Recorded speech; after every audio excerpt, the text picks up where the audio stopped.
on 79 dates in 2024, and so I fear that I am the perfect candidate to make a dating wrapped video this year. Let's dive in. Starting off strong, we have just the one divorce in 2024.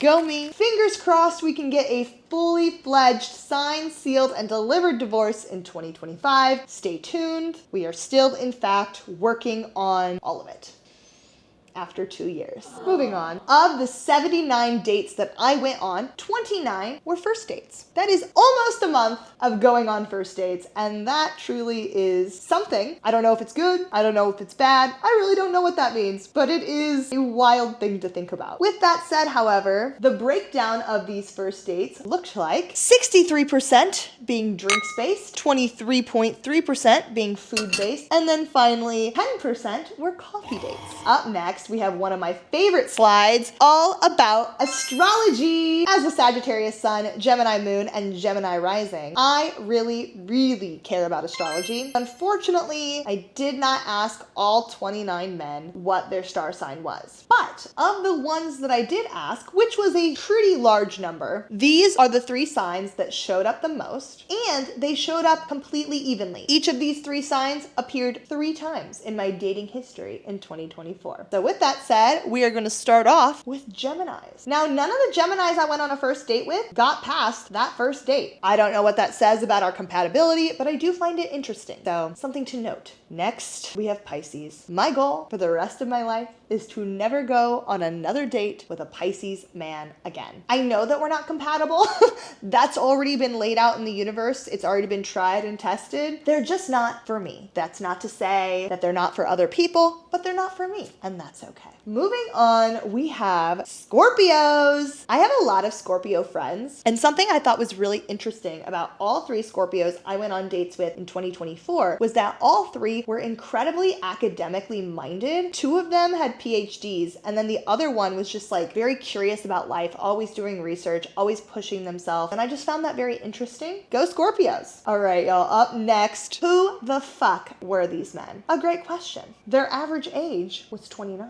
Their average height, 5'11", truly, and their average job, I'm looking for a man in finance. Probably the more accurate term there would be business, but I did date a lot of guys that specifically worked in finance or in the financial industry. I went on a few dates with some engineers, and I went on a lot of dates with students, so MBA students, law students, med students. Ooh, where did I meet these 5'11", 29-year-old businessmen? 41.2% of these men were met on Hinge. I would also very confidently say that Hinge led to my most success stories. And success stories to me just means like creating a genuine, authentic connection with somebody, which would typically lead to more than one date. That said, I did go on a lot of dates from Bumble as well. 17.6% of people I met in the wild. Isn't that wild? I think that's wild. Toss. If you get that reference, we're friends. 5.9% of people that I was involved with, I met on The League. And then 2.9% of people I was involved with, I met on Coffee Meets Bagel. I truly had that app for like 2 or 3 weeks. It was very short-lived on my phone. But I was trialing all of the different dating apps, and so I felt like I had to give that one a fair shot. And I did end up going on one date from that app, and it wasn't a bad date. It introduced me to a great little bar restaurant here in Chicago. But it wasn't my favorite of the apps. Clearly. This is the number of dates where I had to walk over a mile. And the reason that I'm even reporting on this is because as a visibly disabled girly who does not hide her disability on dating apps in any capacity, I found it very fascinating. How many men looked at me, looked at my profile, and were like, yes, I know exactly what she wants to do. She wants to go for a walk. I can promise you that I never, ever want to go on a walk for a date. If walking is involved in the activity, like we go to a zoo and we have to walk around, that's fine. But I never want to have to walk long distances between locations, nor do I want walking to be the main function of the date. And yet still, I went on 7 dates where I had to walk over over a mile. As you can see, these men really got me. They really understood me as a person. How did it end? Taylor Swift asked this question, and I think it's an important one. So let's talk outcomes, friends. Here's a cute little chart. So there is one person who I am still friends with to this day. 16.7% of people. There was a mutual ending of sorts. Now, I don't know why I didn't group these in the chart, but I ended things or I didn't respond about 33% of the time. And then the guy ended things or didn't respond about 43% of the time. How many people did I kiss in 2024? Well, before I tell you, here's some other important statistics. 6 of the people that I kissed were on a first date. Now, I'm not a believer that you have to kiss on a first date in order to establish a connection with somebody. But if the vibe is right and I'm feeling a little cheeky and they're feeling a little cheeky and it happens, I'm not upset about it. And so that happened 6 times. 4 people who I locked lips with in 2024 were in fact people that I never even went on a first date with. You can interpret that however you want, but I do think it's important to say that all 4 of these people were individuals that I met in the wild and had a little moment with. Moving on, one person I kissed gave me butterflies, which is always a fun little feeling. Then finally, 2 of the people that I kissed, I have rated at a 9 or above on my scale of how I rate kisses. Getting a 9 or above is a difficult feat, and so the fact that there were 2 people that got this little fun accomplishment, gold star moment, good for them. Good for them. So without further ado, how many people did I kiss in 2024? 16. I kissed 16 people in 2024. I don't know if that's a lot. I don't know if that's a little. I feel like it's a happy number. Sweet 16. And of course, to round out my dating wrapped for 2024, we have to talk about my current status.